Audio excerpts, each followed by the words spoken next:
You're listening to the podcast between doctors and friends.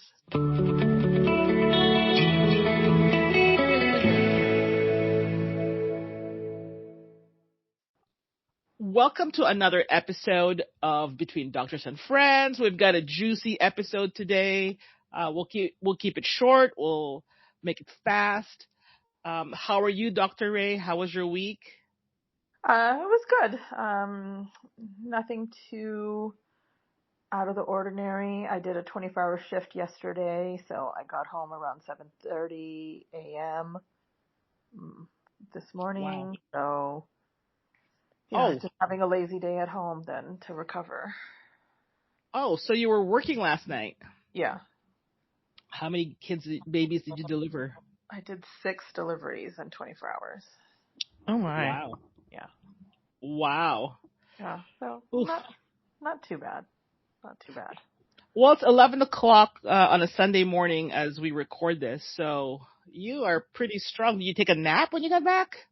No, because I was kind of awake already because I had to wake up and sign out and round and drive home. So by the time I got home, I was awake, and then I have my very annoying dog that I had to deal with, and he got into some brownie mix and spread that on the carpet, so I had to clean that up, and then I swept the floor, and then sat down and watched some TV and ate some stuff, and I knew that I couldn't really go to sleep because then I would oversleep this event.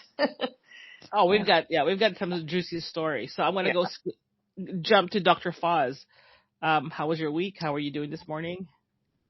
Routine week. Everything's okay. I'm trying to make some sugar cookie bars for a family member's birthday, and it's not going very well. I've powdered sugar all over everything right now. I'm over it. Wow, look at that. Doctors that can bake. And then we have a studio audience here. She goes by Moon. How are you doing, Moon? She's probably doing her Sunday stuff, not on the mic. All right, we're going to jump to it. All right. I'm going to share my screen here. Last night I was working really late, and I had no one to talk to. And we had some juicy story here. Come on. And I didn't know that, Dr. Ray, you were working. I mean, even though I was working, I was like trying to sleep some of the time in between my patients, so I wasn't up or available for juicy gossip. Oh my gosh. So, boy, a lot of juicy stuff. I was dead asleep, just so you know. I'm like, got no one to talk to. I got no one to talk to. All right. So I'm going to play something here, and then I want to ask you guys some questions regarding this. So I had no one to talk to, so I'm doom scrolling as I'm working. What's going on? No one to talk to. That's totally a lie. I mean, it was like midnight, and we were kind of like doing some work, and I pretty much I think we need to open a bottle of champagne or something. I don't know what's going on. Like, I got no one to share this with, so I'm doom scrolling, and then I see this. I want to play this. I've just woken up in beautiful Kodor, Montenegro, and seen text messages and news stories telling of the passing of Lindsey Graham. I feel like this is an important time for me to remind men that the mixing of ED medications with amyl nitrate can cause cardiac arrest.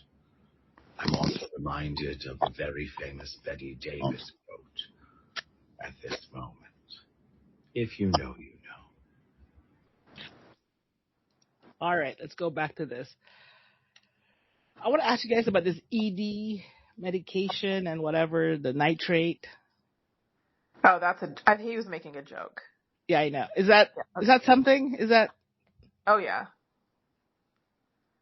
That causes heart attacks? Well, you can't. No, it doesn't cause heart attacks, but you can't mix. So the way the most commonly used ED meds like Cialis and Viagra work is they dilate blood vessels with kind of the shifting of nitrates into the blood vessels. And so if you take anything else that is a nitrate type medication, then you have too much and you can drop your blood pressure. So a contraindication to ED meds is somebody who takes like nitrates for their heart.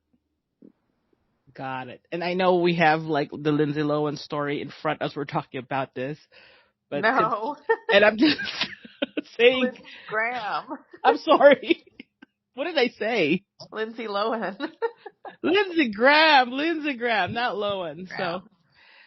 So, conspiracy theory was, he had a heart attack at 2 a.m. and I don't know what he had, but cardiovascular disease is the leading cause of death.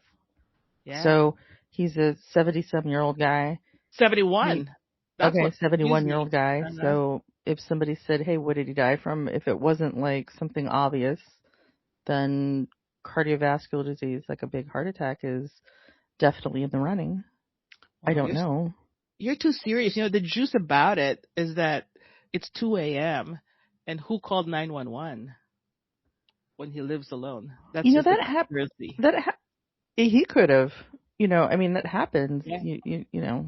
Does he live alone? He probably has a ton of assistants and housekeepers and. He has security. And whatnot, I'm sure. Security, yeah. So somebody maybe heard him fell or something. So. Yeah, well, Is he married? No. Oh. Are we sure he lives alone?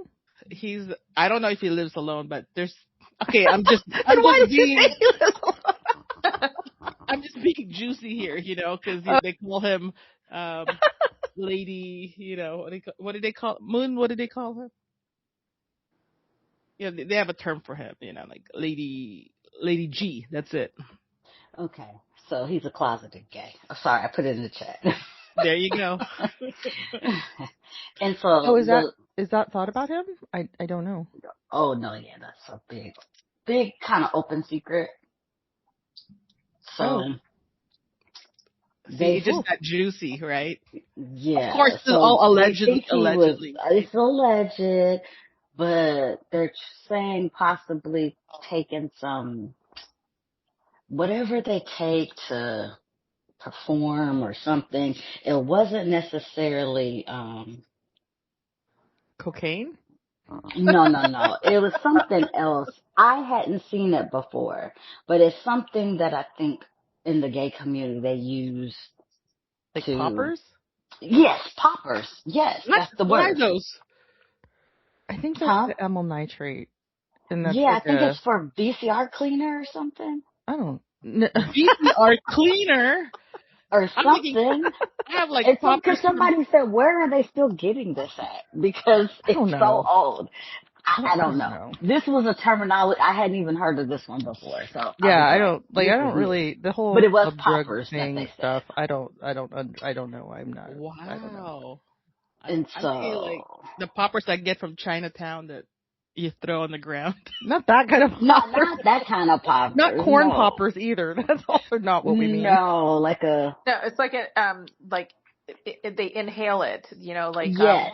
Like the whip, like whipped cream, people will get the dispensers for the whipped cream, and then they inhale that gas that comes out from there. So it's the same thing. So. Oh wow. Yeah. I wonder how someone found out that that's what you can do. Like, how do you find out that that's going to get you high? Like, I don't know. How did somebody, there's all this stuff. Like, how did you figure out that? I don't know. I have no idea. I was like, I need the origin story. Like, who figured this out? That's crazy. But, anywho, so that's word on the curb that's probably what happened. He probably with a little something. Right? Oh my gosh. And, look who shows up and joins us. Oh, hey, Auntie. The host of Daytime Tea with Auntie Derek. Good. Somebody that can actually talk about these things. I just learned a new term. And Auntie Derek, we're talking about poppers and ED. Hello, everyone. Good afternoon. Good morning, doctors. Hello. I missed you. It's been so long. I'm scared to ask, but what new term did you just learn? Oh, well, poppers. I didn't know about that. I didn't know about that. Yeah. So, this is a discussion between doctors and friends, So like allegedly, they say Yes. it's 2 a.m. Who would have called 911? The Yes. the president confirmed that he just spoke to him at 7 p.m. and he's fine. So they Yeah, but said, I mean, that happens with sudden cardiac death. I mean, you're fine and then you're not. So, Yeah. yeah, and then I you're mean, it's dead. not that weird when you're 71. Yeah, but Yeah. let's okay, so let's pretend he's living allegedly. If he's living alone. If you have a cardiac arrest, do you like get up and like fall on the Not ground if you in your die in your bed, sleep. right? I mean, you can die in your sleep, so no. Yeah. So who would And call just because somebody 911? lives alone doesn't mean they sleep alone consistently. So, The little auntie, I think the Auntie. in the community they say the word on curve he was with someone and doing poppers, and that's probably what gave him the heart attack. Wow. Wow. That's But conspiracy theory. and I feel like someone because I don't think that would have been it. And the reason being is because someone like these have been rumors about him for a very long time. Like I have heard that he has done poppers, allegedly for some years now. So I feel like someone who uses it on a regular, I could be wrong, but using it on a regular basis, that wouldn't be, I think it had to been something else. Wow. Dr. Foz, do you guys have patients that come to you and They don't they always tell us admit? what's going on, but they Uh, do. Yeah, they do all kinds of stuff. Sometimes they'll tell you. Sometimes they'll wait till something bad happens, and then they'll be like, well, I forgot to tell you that I've been using cocaine for the last 2 years every day. And you're like, oh, okay. oh wow, wow. Well, Yeah. I mean, it's Sunday morning. It's this happened 12 hours ago or less than 12 hours ago. So we're just kind of speculating. It's, you know, friends having Yeah. brunch. Someone in my community who had been, I guess, for, and not even a long period of time. Like, some people are on drugs for an extended amount of time.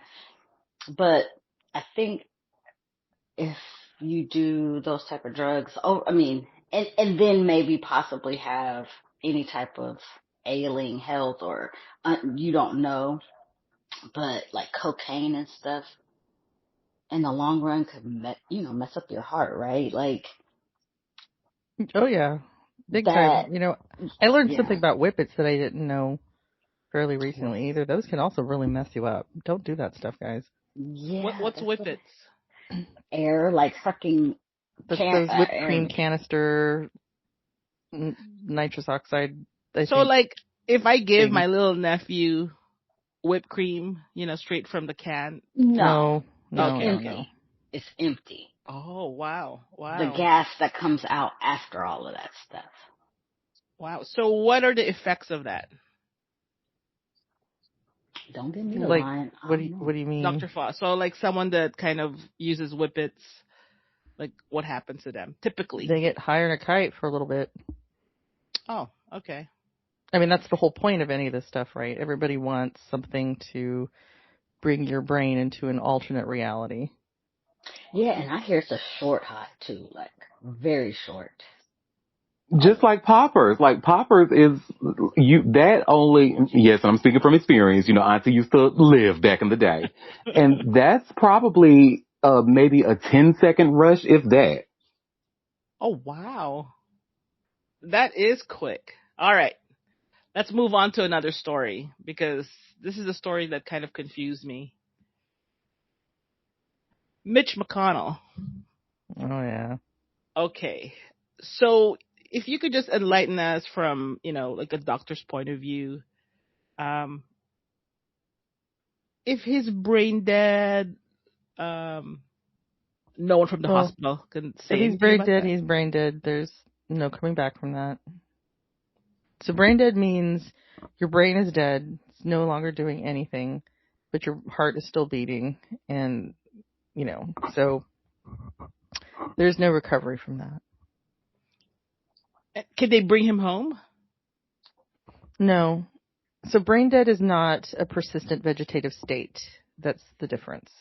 You have people who are in comas who have varying degrees of brain damage, but brain dead is brain dead.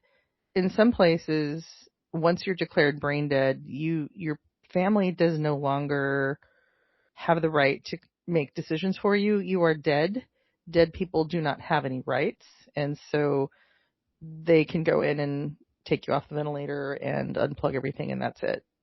So, I mean, that doesn't mean that's what people want to do. I mean, we as healthcare providers don't like relish that or like, oh, they're dead, unplug. I mean, that's not, I mean, everybody's very serious about these things, but dead people don't have rights. Um, but brain dead is different than like a persistent vegetative state, which is varying. You think of it as just different degrees of brain damage, which you may or may not ever recover from. Most likely not. I see a hand raised. Oh, yes, I was just gonna ask. So, when the hospital says, is that like, do you want to pull the plug? Is that just more like a common courtesy for the family? No, because sometimes people are, if they're brain dead, they're usually going to come tell you, hey, grandpa's brain dead. Like, there is no electrical activity in the brain. There is no brain function. And the thing with brain dead is you can't live like that. Like, you can't keep people alive when they're brain dead for like indefinite. It doesn't work. Like, my understanding of people who like have been declared like brain dead, and maybe Dr. Ray has more experience with this. I mean, this isn't something that we doctors deal with every day, just especially me. Like, I don't do hospital medicine any longer. There is like, when let's say somebody comes in and they're gravely injured and they are declared brain dead, and they're an organ donor. So, that kicks in. I mean, it's not like the doctors are like, oh, let's not notify the family. I mean, everybody wants everybody on the same page and the same understanding, of course.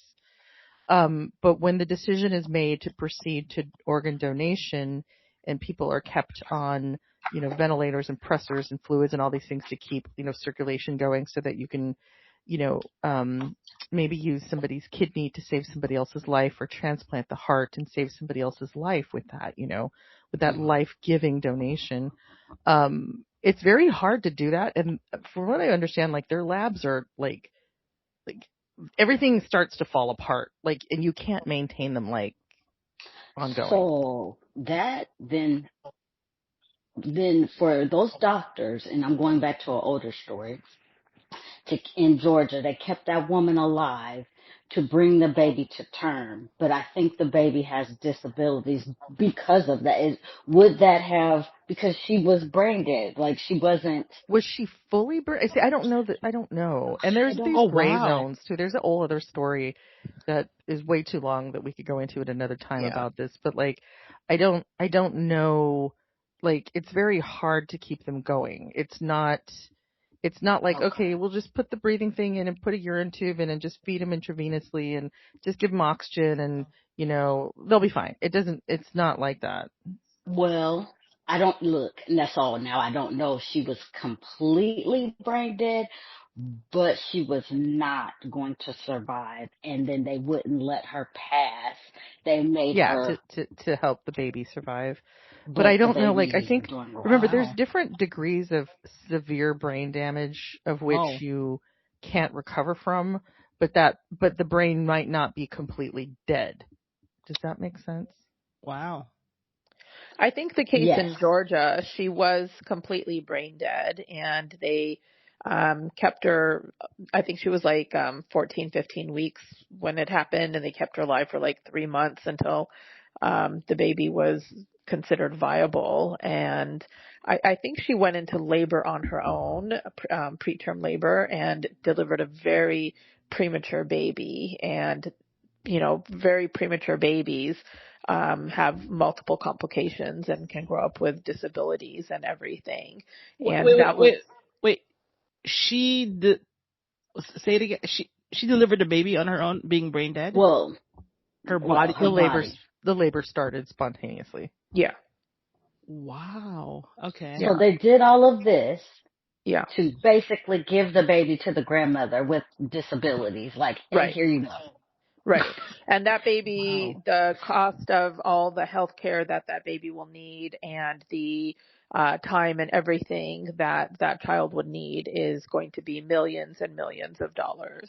And that quality they of life. spent. You know, Yeah. it's like, And how it's disabled would that poor terrible child be? quality of life. And the burden now has been placed on this grandmother. You know, she Who loses her hadn't even child. had a, yeah, and she didn't even get to grieve her child. Right. That's so Wow. crazy. Yeah. So it's an So absolute sad. terrible It's terrible. situation. Yeah. It was very, very sad. So with Mitch McConnell, my understanding is that like he probably had some massive heart attack at home, because I think there's some footage or pictures of him being taken like on a stretcher to the hospital or something. Ambulance. And yeah, and they've never really commented on his condition since then. So he probably got to the hospital and probably was declared, you know, dead at some point. And honestly, having worked in a hospital, and Dr. Foz can agree to this too, I don't know how the level of them like going along with what the government is doing, how that is happening. Meaning, you know, if he is brain dead, you know, usually you go to the family and say, okay, you know, so and so's brain dead and there's no hope and we should probably take him off the ventilator and just make peace with this and move on. And I feel like 99% of the people agree to that and they just move on. So they must have spoken to his family at some point. But then I'm hearing that his wife like took off to China and is not here. And maybe she's not here so that they can't have that conversation with her. And then the daughter apparently, I guess, like deleted all her social media accounts and is like in a no contact or not able to find her type of Wow. situation. And so I don't know if the doctors have to keep him alive until they talk to family and the family's just avoiding it. Or somebody Or may not be fully, once again, may not be fully brain dead, but might be completely unresponsive with significant anoxic encephalopathy or something. yeah. And then What? What's that last word? You just put out a very big word. What is that? It just basically means significant brain damage from lack of blood flow, you know, in somebody who has like a cardiac arrest from a heart attack or something. It's just the heart stopped beating efficiently because it was having a heart attack. Now there's no circulation of oxygen to your brain, and you have 4 minutes to restore that or the brain starts to die. Now, if you have partial circulation or if somebody gets to you and starts CPR, you might either prevent that or whatnot, but I mean, you may not have full neurologic recovery. I'm so sorry. What are the things I've heard that there was pictures of him being loaded into an ambulance? Is that, yeah. were they like doing CPR on him when he was going into the ambulance or were they just like I loading a heard that as body onto well, the, but I didn't see anything. But I haven't yeah, because that researched would be because I very don't think- telling. If there's Yeah. people like Oh. doing chest compressions on you when you're being loaded into the ambulance, that's Yeah. very worrisome. Yeah. I don't know if you can find that, but I didn't do any deep dive in it because I just didn't care enough to do it. But then, so for the people that don't agree to take out to take them off life support, then the hospital has ethics committees that have to deal with this. And they get together then and they can make an overruling over the family that if they look at all the evidence and they agree that this person is brain dead and that life support should be removed, then the hospital ethics committee can overrule what the family wants. Now, there are some situations and stuff going on, and I think 2 cases were in Texas. There was a young girl, and I want to say her name was J, something like that, or started with a J, who had tonsil surgery and then Yeah, that case was stroked out not Texas. afterwards. It was Yeah. California and then transferred to New Jersey. That was Jahai Oh, okay. McMath. I know that Okay. case really well, What? actually. Okay.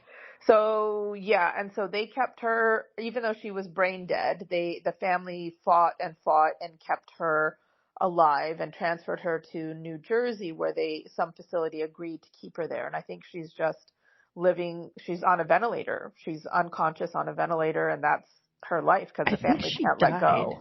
Oh, did I she? think she Okay. finally died. I don't honestly. Okay. I should look into that. That was an interesting case that we can talk about off Yeah. mic later on. But Well, I hope New she's Jersey has finally some at sort of peace. law where Yeah.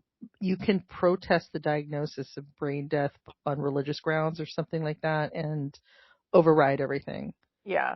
And now there's a case in Texas of a little girl who drowned, and I want to say she's like 4, and her family's refusing to take her off of life support as well. Oh my Jeez. gosh. Yeah. Just a little And thing. yeah, I know these poor, they're just bodies now. They're not there anymore. So anyway, And that's expensive I too, think. right? Oh, of course, yeah, but you can't. I mean, the thing with brain death is there is zero hope of recovery, like zero. Like it's not possible that you will, have any meaningful consciousness. Persistent vegetative states or persistent comas are there's different levels of function and all those things, and often there is. Most of the time, I would say those things are often permanent, but they're different than brain death. Brain death is nothing, not a nothing. There's no So brain maybe he's activity. not brain dead like the way we assume it, because it's been a Right. while. It's been a He few may be days. unresponsive. I mean, you will have people. So the survival rate for out of hospital arrests and like resuscitation, it depends on so many factors. Like if you were found down and somebody didn't activate EMS or start CPR and it was cardiorespiratory in nature, I mean, there's, people can have huge strokes and collapse too, and that's not something CPR is going to change. But the survival rate for like out of hospital arrest is something like less than 10%, and it really depends on the nature of what happens, and there's so many variables, and so that's why it's always a good idea for everybody to learn CPR. That's a good skill for everybody to know. And to have AEDs accessible. So that's why, like airports and shopping malls and all those things have AEDs. And so if you have somebody What's AED? an automatic external defibrillator. Okay. And so those are the things you'll often see when you're at the airport or in, big buildings, and we, always have them in offices and clinics and hospitals. And so they're things that you could apply to somebody's chest, and the machine will analyze the heart rhythm and deliver an electrical shock to try to help restore a functioning heartbeat. Wow. But the sooner you can access those things, which is why it's important to have them available in large public spaces, the more likely somebody is to have a better outcome. Wow. Well, I mean, and he did have a 20-minute supposedly conversation with this Scott Jennings, but that's also questionable. yeah. Well, no, it's for sure not even questionable. But what's really suspicious is that his office isn't putting out any kind of statement, or the hospital's not putting out any kind of statement. Because they do that with any high-profile person who's been hospitalized, just saying, so-and-so has been hospitalized for an undisclosed illness, and that's it, Wow. but they're not even saying anything. So Now, if their families are like incommunicado, I mean, the families must be in communication with the hospital and said, keep him alive, right? Just not with the public. I don't know Yeah. actually. Okay. Because you can't like leave someone. I mean, won't the hospital like pull the plug if they can't communicate with the I mean, family? if someone came in to a hospital and they couldn't find any family members and the person was declared brain dead, then again they would have the hospital ethics committee convene, and if they did everything they could to try and locate family members and they couldn't, then I think the hospital would be within their rights to terminate care. They just, have to make an effort to do so. So, I mean, I don't know what's going on with his wife and why, if Yeah. he's that sick. And I mean, what sane family member, if your close family member, if your husband, father is very, very sick in the hospital, why would you not be there? Yeah. You Wow. know? Good It's point. very Good point. suspicious. Yeah. Okay, we're gonna move on to the next topic because we have, a short time. Hold on, you're not going to be there because you don't have a very good relationship and hate each other. That's why. Okay, yeah, and that's fine. I Wake mean, it up. if that's the situation, then that's fine. Then just say that, you know what, I don't have a relationship. I'm out of here. That's fine. So if that's the situation, then, and he has no living relatives who can come and make any kind of healthcare decisions for him, then the hospital is default decision maker. So Mm, yeah. mm, So it depends on who's his power of attorney for healthcare. You know, maybe it's not his wife. Maybe it's his assistant that they gave the power to, and the assistant's been sitting there the whole time saying you can't, take him off because of, politics. yeah, maybe it's Lindsey Graham. All right, next topic. Mom gives birth in her sleep, and nurses don't find her baby until minutes later under a pile of blankets. What the heck? Explain. This isn't as shocking. Epidural. Yeah. Yeah, this isn't as shocking. So What? this has happened to me. This is not a problem. This is not, and this happened to my niece, or my sister who delivered Wait, my wait, niece. wait, wait, wait. Back it up. Okay. You were asleep when you delivered, or No, not you just not me delivered? physically with my Oh, children, me as a doctor with okay. my patients, and then it also happened to my sister physically as my patient who when she had my niece basically. I mean, not asleep, but the baby comes out. So women who have had children already, vaginal delivery, the first baby you tend to have takes a while. It takes time to dilate, time to push that baby out. So it is a longer process. But each subsequent baby you have, the labor process is much faster. Your body has been through it. It recognizes what it needs to do. The muscles, the tissues, the nerves have all been stretched out, so they're not as restrictive anymore. So having your third, fourth, fifth, sixth baby basically is a lot simpler than having your first baby. And these women who have 14, 15, 16 kids, they practically just cough and that baby comes out. So it's very. Wait, I have to ask. So out of the all the deliveries that you can remember, what woman that you've delivered had the most number of babies? I've done 14 or 15, her 14th or 15th kid. Wow. Oh my goodness. Yeah. And did it just like pop right out? Yeah, I mean, she just basically she didn't do anesthesia with her deliveries, but she basically as soon as she got to ready to deliver, she pushed maybe twice and baby comes right out. Very simple, easy deliveries. At what number of baby did it start happening for her? Like the second, fifth? Well, I mean, it can be different for everybody, for different people. Like my sister, when she had her second baby, the baby just basically came right out. So depends on everyone's body type and how they, their musculature and pelvic, musculature and everything. So it's very different for different people. But this this situation, she very likely wasn't her first baby. So it was probably baby number 3, 4, something like that. And you're, often go into labor in the middle of the night. So you're kind of coming to the hospital and you're tired. If you elect for an epidural, they can give you an epidural and then you're basically numb from the waist down. So you're not feeling what your body's doing, but your body is still contracting away. Your cervix is still dilating and that baby's head is still descending and preparing and getting ready for labor. And so this is how the women in comas, will have babies. Women in comas can have vaginal deliveries and have babies.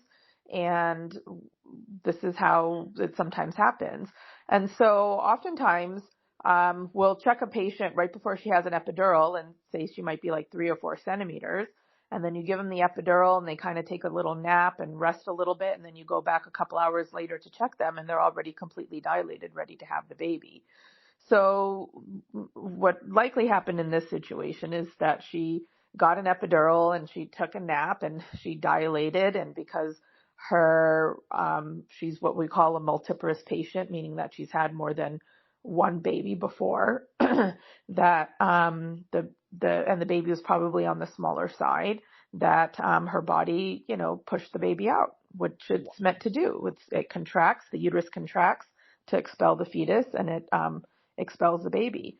So I've had this happen at least three times that I know of, that I can remember, where I've gotten the call that the nurse went to go check on the patient, or and they find the baby right there between the legs. Or oftentimes what happens is the dad comes, opens the door and starts yelling for some help. And then because he found the baby, or the mom found the baby, but it's not an unusual situation.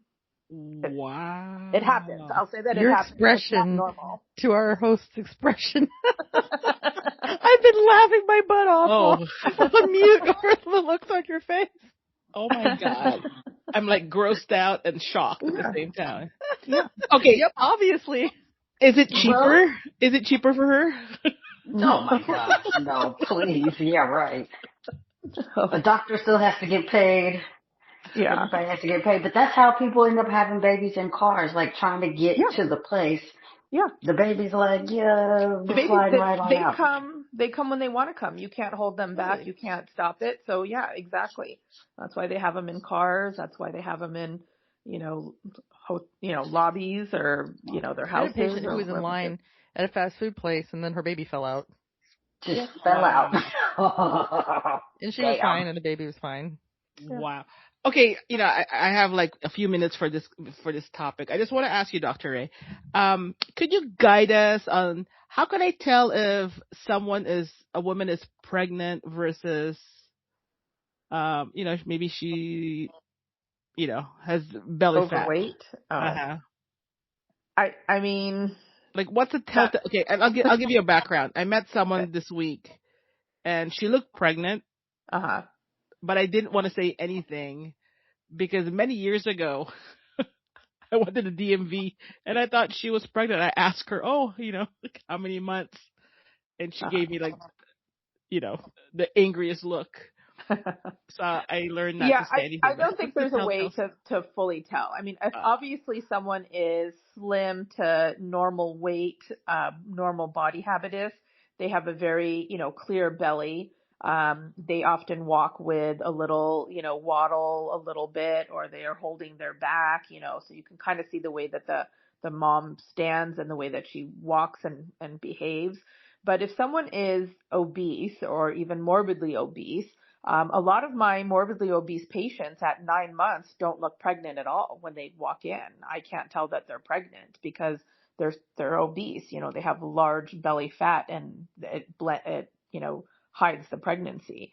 So, there's really no sure way. There's no sign. There's not like a mark that they have. So just always err on the side of caution and don't say anything. Yeah, just don't say anything. They say something. Yeah. Yeah. Okay. Yeah. Okay. All right. Any questions in this topic before we move on? We're gonna stick. No, I just learned a lot. I'm just like taking all of this in. Yeah. All right, last topic. Wait. One thing before you go. Yeah. I was saying, Moon. if you, like she said in mannerisms, usually pregnant women like to hold their bellies. Yeah. And it becomes like a subconscious. Yeah.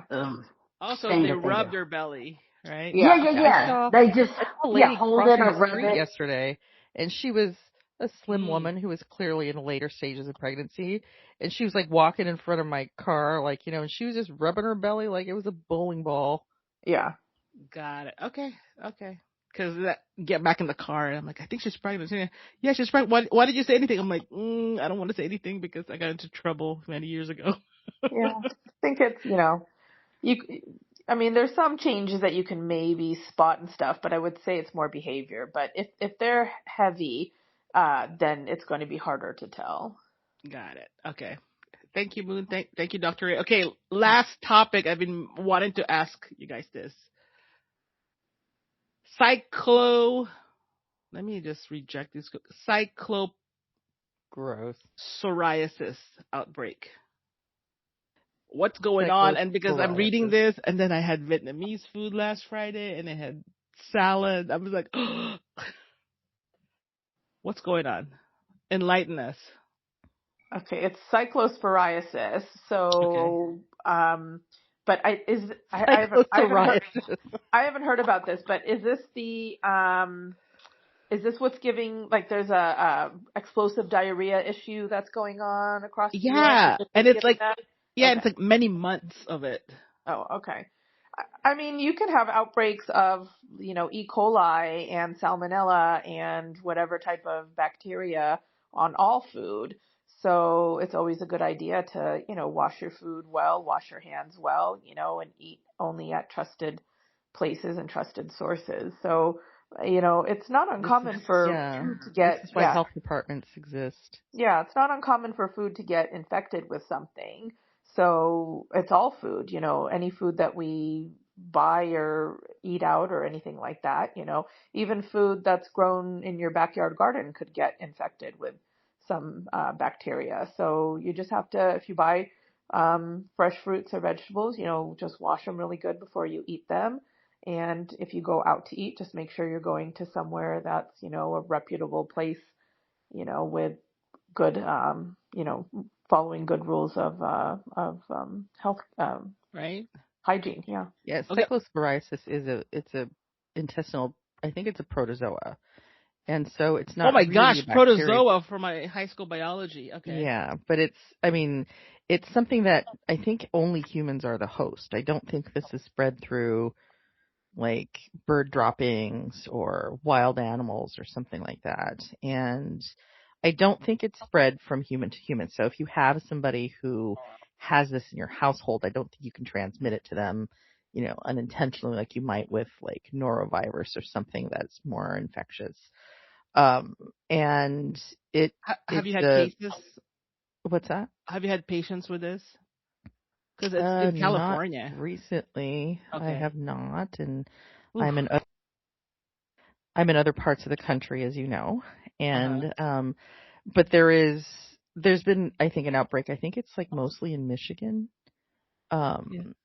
and I, it's gonna be fecal contamination, but there's other things to it. It's not such a simple, like I said, human to human transmission, and it is through like uncooked produce, so salads and things. The thing that always frightened me but I think I love them are like green onions, like raw green onions garnishing something. I think that's often a source of like foodborne outbreaks, but not this one in particular. I mean, I think it can be anything that's a raw herb or produce. all right, let me play this video and we can talk about this because it's like weird that it's not in Arizona. Cyclosporiasis.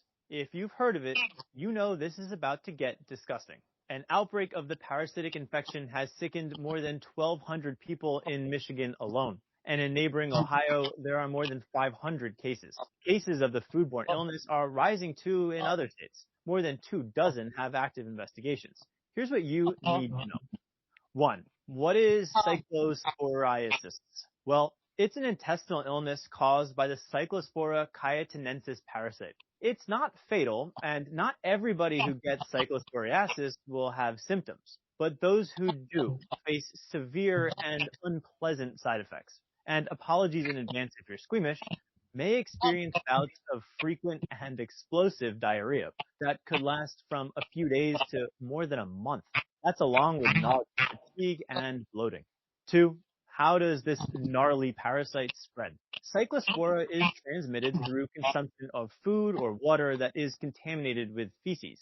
It can be treated with antibiotics, but most people can recover without medical intervention, although it will take longer. Direct person-to-person transmission is unlikely. Health officials haven't identified a specific source for these outbreaks. Cyclospora can be hard to track, as the parasite can't be reproduced in the lab, and some food poisoning tests don't detect it, complicating the investigation of this outbreak. In 2025, the Centers for Disease Control and Prevention made state reporting of Cyclospora optional when it scaled back its foodborne diseases active surveillance network. 3. Most important, how can you avoid this fate? Well, the CDC has 2 major tips. First, avoid consuming food or water that may be contaminated with feces, obviously. And second, follow food safety recommendations for safe preparation and storage, like cutting away damaged or bruised areas of produce. But based off of previous outbreaks, Michigan health officials are warning residents and restaurants in cyclosporiasis hotspots to also do the following. Buy whole heads of lettuce, not pre-washed bags. Separate and wash all cilantro and basil leaves. Trim the root end and peel the outer layer of green onions. Gently rub snow peas and other vegetables with your hands or a brush as you wash them. And consider avoiding fresh fruits like raspberries with exteriors that are harder to wash. But the only surefire way to avoid it, cooking vegetables. Cyclospora die at 158 degrees. Support journalism you trust. Support PBS News. Yeah, support PBS. I love raspberries. I'm That was sad. very informative. Yeah. Wow. Informative. Yeah.